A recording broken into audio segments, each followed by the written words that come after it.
Olá, pessoal, tudo bem com vocês? Eu sou a professora Maria Eduarda, professora de História do CEJ Americana, e estou gravando esse vídeo hoje para nós falarmos aqui um pouquinho de Atenas. Vamos conhecer um pouco de Atenas. Essa Atenas que nós vamos falar hoje, né? Qual eu vou falar hoje para vocês, é a Atenas antiga, tá? Não a Atenas atual, não a Atenas contemporânea, mas a Atenas antiga, conhecida como berço da democracia grega e da democracia do mundo, e uma das mais importantes polis gregas que a gente, né, vai estudar, que a gente conhece. Então, começando da palavra que eu acabei de falar, né? Então, Atenas, ela era uma polis grega, certo? E o que é uma polis grega? Uma polis grega é uma cidade-estado. E aí você fala, professora, mas não adiantou nada, né? Você fala que polis é cidade-estado, não está me explicando nada. O que é uma cidade-estado? Uma cidade-estado é um território independente, tá? No caso aí, ó, um estado independente dentro de um território maior. Vou exemplificar. Por exemplo, a gente tinha a Grécia, um grande território, e dentro da Grécia, pequenas cidades-estados. Atenas sendo uma das mais importantes. Podemos citar também Esparta, Delos, tá? Então, elas estão dentro do território grego, né, tanto Atenas quanto Esparta, mas elas são independentes. E para os gregos, eles deram o nome de polis a esses estados independentes. Por serem independentes, elas tinham leis e moedas próprias, tá? E tinham também as suas próprias divindades e religiosidades. Quando a gente fala aqui em divindades e religiosidades, né, no caso para Atenas, o que a gente está se referindo? Está se referindo que os atenienses eles eram politeístas, tá? E o que é ser politeísta? Ser politeísta é adorar, é acreditar em diversos deuses. Então, os gregos eles tinham diversos deuses: Zeus, Atenas, Apolo, Afrodite, certo? No caso de Atenas, a deusa, né, que eles mais adoravam era a deusa Atena, tá? Que é para eles, né, era a deusa mais importante. E ela é o quê? Uma deusa da guerra estratégica, da sabedoria e da justiça, certo? E os atenienses, né? Atenas, essa cidade-estado, essa polis grega, ela estava localizada numa região de solo não muito fértil, então eles tinham como base aí da economia o comércio marítimo, certo? Mas o que nós temos de mais importante aqui para falar sobre Atenas, que é o que eu quero falar, que é o que eu quero que vocês gravem aí, é que Atenas ela é conhecida como o berço da democracia contemporânea. Então, o berço da nossa democracia, que é o sistema político que nós temos até hoje, né? Infelizmente sofrendo aí diversos golpes, mas é o melhor sistema político que nós conhecemos, né? O mais abrangente, o mais receptivo, aquele que permite a maior participação da população. E ele nasce lá em Atenas. Não do modo como nós temos hoje, mas, né, ele vai sendo modificado com o passar do tempo. Então, vamos ver aqui da onde sai aí essa democracia ateniense, certo? Primeiro, por volta do século IX até o século VI a.C., Atenas era governada por governos aristocráticos. O que é esse governo aristocrático? Era a elite política e econômica que controlava o poder. Então, só a elite tinha acesso ao poder. E diversos governantes, né, foram aí entrando nesse sistema e promovendo reformas para que houvesse uma ampliação do sistema e uma maior participação da população como um todo. Então, eles não queriam mais que o sistema ficasse restrito só a essa elite. O que nós temos de reforma? Então, a primeira, né, as primeiras, na verdade, porque foram reformas. As primeiras foram as reformas de Solon, em 594 a.C. O que o Solon vai propor e vai colocar, né, em ação?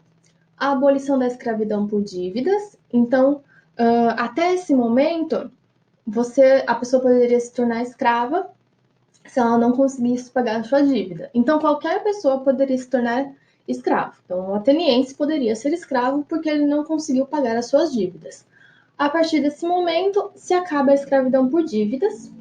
E o Solon também ele vai propor um limite à extensão das propriedades agrárias, o que a gente conhece hoje como uma reforma, que seria uma reforma agrária. Então, você tem um limite do tamanho da quantidade de terras que você pode ter. Né? Então, essa aí foram as primeiras reformas que foram abrindo a política para as demais pessoas. Depois a gente já vai ver quem são esses cidadãos que podem participar da política, né? Porque apesar de ser um sistema que se abre a participação, a maior participação, ele ainda não é um sistema para todos, nem em Atenas, nem hoje, se a gente for pensar no caso do Brasil, né? Porque hoje, para a gente ser eleitor, então a gente precisa ter 16 anos no mínimo, ou 18, né?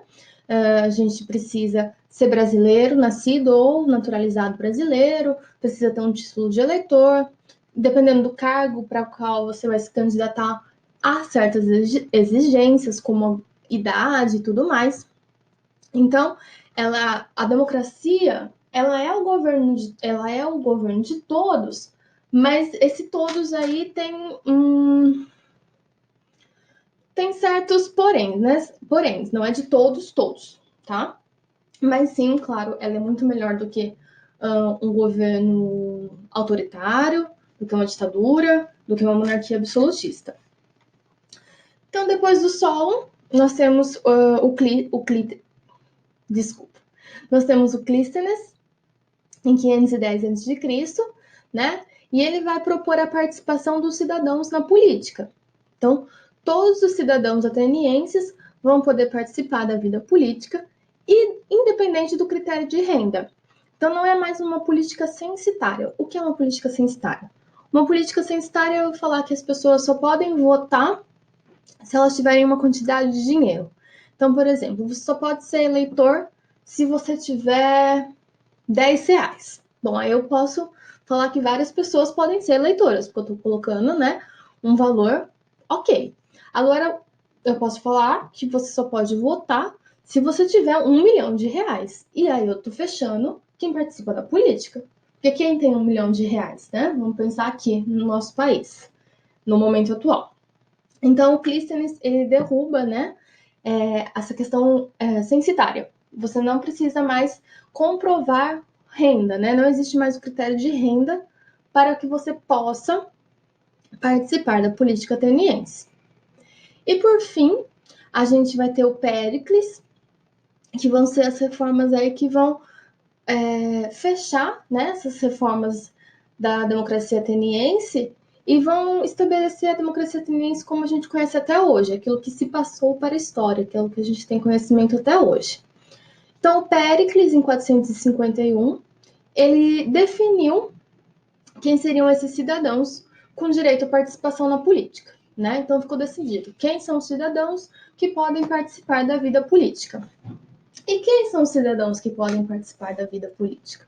Os cidadãos que podem participar da vida política são homens maiores de 18 anos, filhos de pai e mãe atenienses, e são as únicas pessoas que possuem direitos políticos. Então, mulheres, crianças, escravos, estrangeiros, se os seus pais não fossem atenienses, se sua mãe fosse, mas seu pai fosse espartano, ou ao contrário, não poderia participar da política, né?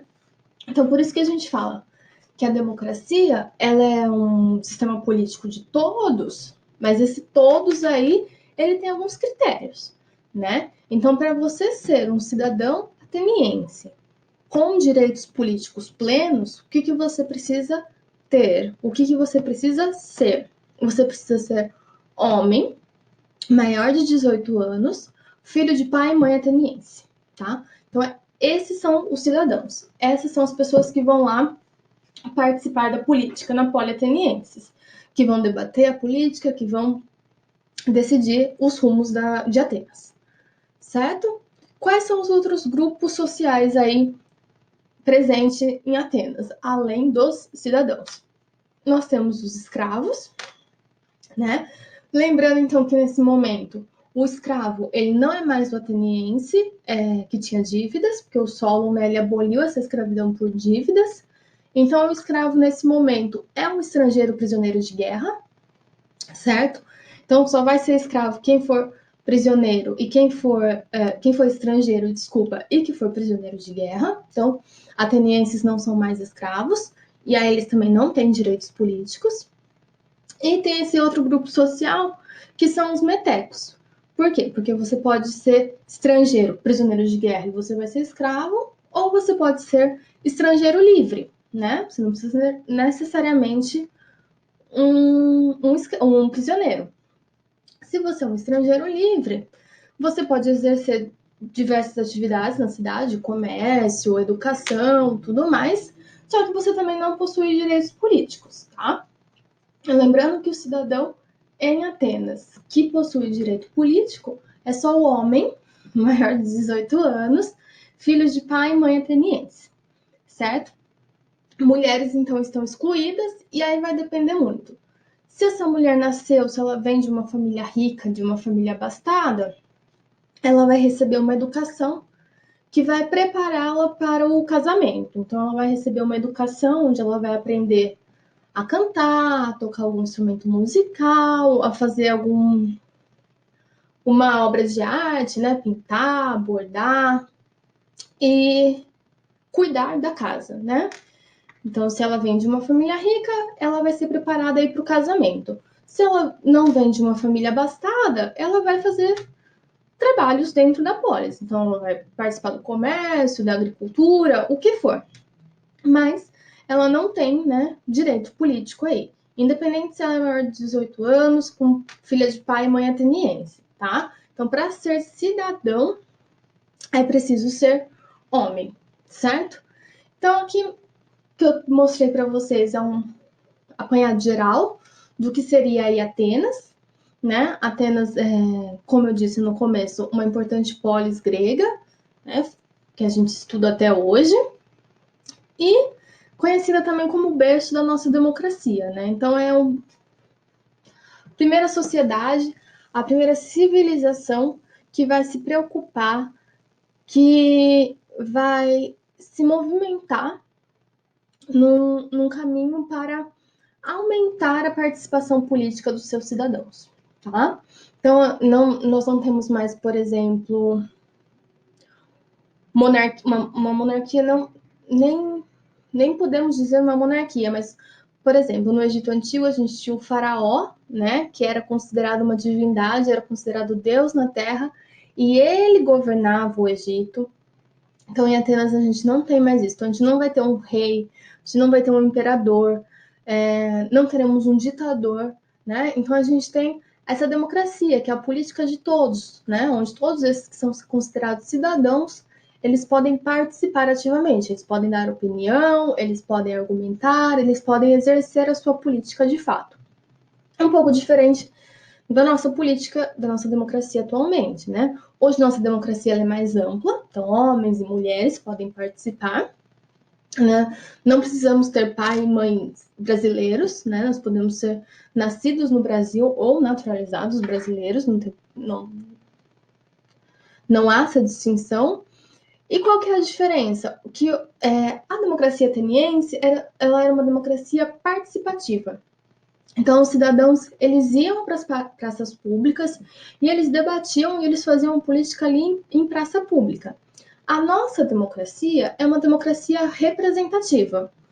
Então, mais ou menos de 2 em 2 anos, né, de tempo determinado, a gente vai votar, nós escolhemos os nossos representantes, sejam eles em esfera municipal, estadual ou federal. Então, a gente vota, a gente escolhe os nossos representantes e eles estão fazendo a política efetivamente para a gente. Então, quando a gente está escolhendo esse representante, nosso representante político, a gente está depositando um voto de confiança nele. Então, por isso que é muito importante, né? A gente conhecer o projeto político que ele tem e também a gente cobrar, né? Se esse projeto político está sendo cumprido, se não está, né? Então, a gente tem o direito de cobrar aí o nosso político, né, eleito.